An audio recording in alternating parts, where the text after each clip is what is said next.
হেয়ারিংয়ের 3টি নোটিশ পেলাম এক্ষুনি। ইতিমধ্যেই নির্বাচন কমিশনারের তরফ থেকে হেয়ারিং নিয়ে নতুন নিয়ম ঘোষণা করা হয়েছে। তো বন্ধুরা, যদি আপনারা হেয়ারিংয়ের নোটিশ পান তাহলে হেয়ারিংয়ে যাওয়ার আগে আপনাদের এই নতুন নিয়মগুলো মেনে অবশ্যই যেতে হবে, না হলে আপনারা একটি বড়সড় সমস্যায় কিন্তু পড়তে পারেন। তখন ফাইনাল ভোটার লিস্টে আপনার নাম কিন্তু বাতিলও হতে পারে। তো বন্ধুরা, এই মুহূর্তে আজকের এই আপডেটে আপনাদেরকে বিস্তারিতভাবে জানিয়ে দেব হেয়ারিংয়ের এই নোটিশের মধ্যে কি কি রয়েছে, অর্থাৎ এই 3টি নোটিশে কি কি রয়েছে, পাশাপাশি নির্বাচন কমিশনারের তরফ থেকে কি বা নতুন নিয়ম জারি করা হয়েছে, সমস্ত কিছু জানতে পারবেন এই ভিডিওটিতে। তো আশা রাখবো ভিডিওটিতে আপনারা প্রত্যেকেই প্রথম থেকেই শেষ পর্যন্ত সঙ্গে থাকবেন। তো বন্ধুরা, প্রথমত আপনাদেরকে জানিয়ে দিই, আপনারা প্রত্যেকেই জানেন যে হাতে মাত্র খুব কম সময় রয়েছে। শনিবার থেকেই 27শে ডিসেম্বর থেকেই কিন্তু হেয়ারিং প্রক্রিয়া শুরু হচ্ছে। সমস্ত জায়গায় যে 27শে ডিসেম্বর হবে সেটা কিন্তু নয়, আস্তে আস্তে ধাপে ধাপে একটি নির্দিষ্ট তারিখ অনুযায়ী এই হিয়ারিংয়ে আপনাদের কিন্তু ডাকা হবে। তবে কমিশন সূত্রে এই আপডেট যে 20 লক্ষের ওপরে নোটিশ কিন্তু ভোটারদের বাড়িতে পৌঁছে গিয়েছে। আস্তে আস্তে ভোটারদের কিন্তু এই হিয়ারিংয়ে ডাকা হবে। তবে এই মুহূর্তে আমার হাতে যে নোটিশ এসে পৌঁছেছে, যে 3টি নোটিশ আমার হাতে পৌঁছেছে, সেই এক এক করে আপনাদেরকে আমি অন স্ক্রিনে দেখিয়ে দেব। প্রথম নোটিশটি আমি অন স্ক্রিনে দিচ্ছি। দেখুন, এই নোটিশটির মধ্যে পরিষ্কার লেখা রয়েছে 28শে ডিসেম্বর বিকেল 3টে থেকে 5টার মধ্যে এই ব্যক্তিকে কিন্তু এখানে পরিষ্কারভাবে নোটিশে লেখা রয়েছে কোথায় যেতে হবে এবং কি কি ডকুমেন্টস নিয়ে যেতে হবে সেগুলো কিন্তু আমি আগেই বলে দিয়েছি। তবে এখানে আর বলছি না। তবে যে 11টি ডকুমেন্টসের কথা নির্বাচন কমিশনারের তরফ থেকে বলা হয়েছে, তার মধ্যে যে কোনো একটি নথি, পাশাপাশি এই যে নোটিশটি আপনার কাছে রয়েছে সেই নোটিশটি নিয়ে অবশ্যই কিন্তু এখানে দেখতে পাচ্ছেন যেই ব্যক্তিকে দিয়েছে 28 ডিসেম্বর, এই ব্যক্তি 28 ডিসেম্বর কিন্তু সেখানে উপস্থিত হবে। দেখুন, পরবর্তী যে নোটিশটি আমার হাতে পৌঁছেছে সেটিও আমি অন স্ক্রিনে লাগিয়ে দিচ্ছি। এই ব্যক্তিকে যেতে বলেছে 30শে ডিসেম্বর দুপুর 12টা থেকে 2:30টার মধ্যে কিন্তু তাকে একটি নির্দিষ্ট ঠিকানা রয়েছে, এই ঠিকানায় কিন্তু যেতে বলেছে। তবে উপযুক্ত ডকুমেন্টস নিয়েই কিন্তু আপনাদেরকে যেতে হবে। আরও বেশ কিছু গুরুত্বপূর্ণ নিয়ম রয়েছে হিয়ারিংয়ে, সেগুলো কিন্তু জানাবো।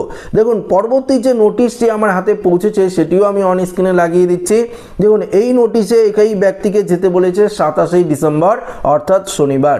তো এভাবে 27শে, অনেকে 27শে ডিসেম্বর, অনেকে 28শে ডিসেম্বর, অনেকেই আবার 30 বা 29, বা ধরুন অনেকে আবার সেই 31 ডিসেম্বর বা পরের সেই জানুয়ারি মাসের 2 থেকে 3 তারিখ ডেকে পাঠানো হতে পারে। তো অবশ্যই যেই ডেটে আপনার হাতে নোটিশ এসে পৌঁছবে সেই ডেটেই কিন্তু আপনাদেরকে যেতে হবে।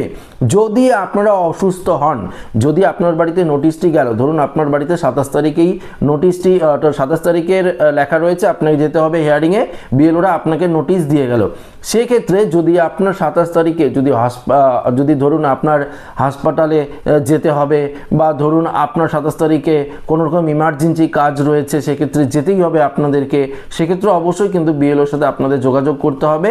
এক্সট্রা পরবর্তীতে ডেট কিন্তু আপনাকে দেওয়া হবে, এটা কিন্তু জানিয়ে দিয়েছে নির্বাচন কমিশন।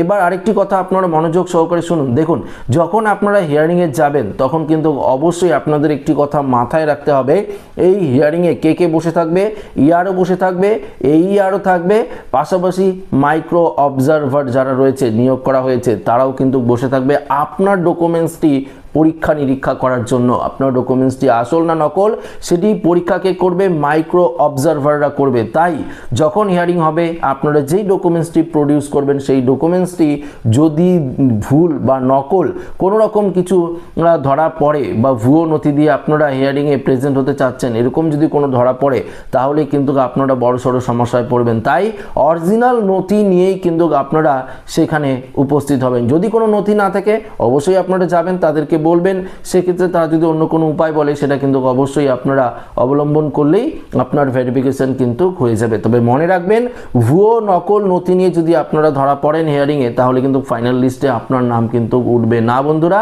একদম বাতিল হয়ে যাবে। আসুন এখানে যে আপডেটটি উঠে এসেছে সেই আপডেট নিয়ে আপনাদেরকে আরও বিস্তারিত জানিয়ে দিই। নির্বাচন কমিশনের তরফ থেকে যে নতুন নিয়মটি ঘোষণা করা হয়েছে সেই নিয়মে কি বলা রয়েছে। ভোটার তালিকা সংশোধন ও শুনানি প্রক্রিয়া নিয়ে ফের নড়েচড়ে বসল নির্বাচন কমিশন। বিএলওদের জন্য জারি করা হয়েছে আরও একগুচ্ছ করা নির্দেশিকা, যা কার্যত ঘুম উঠছে বিএলও কর্মীদের। এবার থেকে বিএলওদের শুধুমাত্র ভোটারদের বাড়ি বাড়ি নোটিশ দিলেই হবে না, সংশ্লিষ্ট ব্যক্তির ছবি তুলে কিন্তু আপলোড করতে হবে অ্যাপে। তো বুঝতেই পারলেন, আবারও বিএলওদের নির্দেশ দেওয়া হয়েছে। আপনারা প্রত্যেকেই জানেন বিএলও অ্যাপে একে একে নতুন অপশন যুক্ত করা হচ্ছে, বিএলওদের একে একে আরও দায়িত্ব দেওয়া হচ্ছে, আবারও কিন্তু নতুন করে নির্দেশিকা জারি করা হয়েছে। আপনারা যদি হিয়ারিংয়ের নোটিশ পান তাহলে আপনাদের ছবি কিন্তু তুলতে হবে বিএলওদের। এই নির্দেশিকায় থাকছে যাদের শুনানিতে ডাকা হচ্ছে তাদের বাড়িতে গিয়ে সশরীরে ছবি তুলতে হবে বিএলওদের।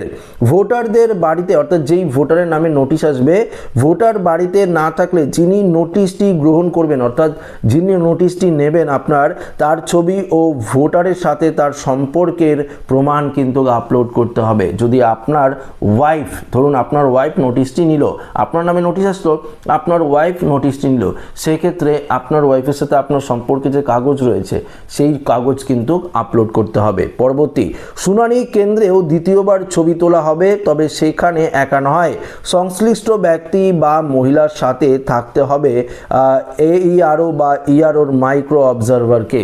অর্থাৎ যখন শুনানি হবে, বন্ধুরা এটাই কিন্তু সবথেকে গুরুত্বপূর্ণ বিষয়, মনে রাখবেন, যখন আপনারা হিয়ারিংয়ে যাবেন তখন আপনারা তো উপযুক্ত ডকুমেন্টস প্রডিউস করলেন, তারপর আপনার সাথে কে থাকবে, ইআরও, এইআরও, পাশাপাশি মাইক্রো অবজারভার মিলে আপনাদের একটি ছবি তোলা হবে, সেটিও কিন্তু আপলোড হয়ে থাকবে। অর্থাৎ আপনারা যে হিয়ারিংয়ে গেলেন তার প্রমাণ কিন্তু বারবার থাকবে, ভিডিও রেকর্ডিংয়ের মাধ্যমে থাকবে, এছাড়া ছবি তুলেও কিন্তু আপলোড করতে হবে যে আপনি হিয়ারিংয়ে প্রেজেন্ট ছিলেন, আপনি এই ডকুমেন্টস প্রডিউস করেছেন। তো বুঝতেই পারলেন হিয়ারিংটা নিয়ে এবার কড়াকড়ি পদক্ষেপ নিয়েছে নির্বাচন কমিশন, সেটা কিন্তু আপনাদেরকে এই ভিডিওটিতে পরিষ্কারভাবে জানিয়ে দিলাম।